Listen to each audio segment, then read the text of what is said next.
महबूब मुस्तफ़ा सल्लल्लाहु अलैहि वसल्लम हुजूर जाने जाना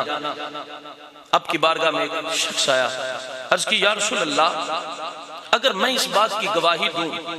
कि अल्लाह के सिवा कोई माबूद नहीं और हुजूर आप अल्लाह के रसूल हैं, 5 वक्त की नमाजें भी पढ़ूं, ज़कात भी अदा करूं, रमजान का महीना आए तो मैं रोजे भी रखूं, मैं रोजे भी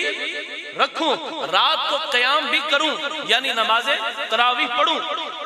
तो मैं किन लोगों में से हूंगा? तो मेरे आका ने फरमाया, ऐ पूछने वाले, अगर तू अल्लाह को एक माने,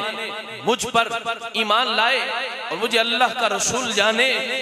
तो नमाज का पाबंद हो, रमजानुल मुबारक के महीने के रोजे रखे, ज़कात अदा करे और नमाज तरावी अदा करे, तो सुन ले मैं मोहम्मद फरमा रहा हूं, अल्लाह तुझे सिद्दीकीन और शुहदा में शामिल फरमा देगा। तो आप किन में होंगे अगर आप ये काम करेंगे? 5 वक्त की नमाज, रमजानुल मुबारक के रोजे, ज़कात की अदायगी जिस पर फर्ज है और नमाज तरावीह मैं मुकम्मल तौर पे जो पढ़ेगा उसको मेरे मुस्तफा फरमा रहे हैं, क़यामत वाले दिन रब सिद्दीकों और शहीदों में शामिल फरमा देगा। तो शहीद और सिद्दीक का दर्जा बहुत बड़ा है।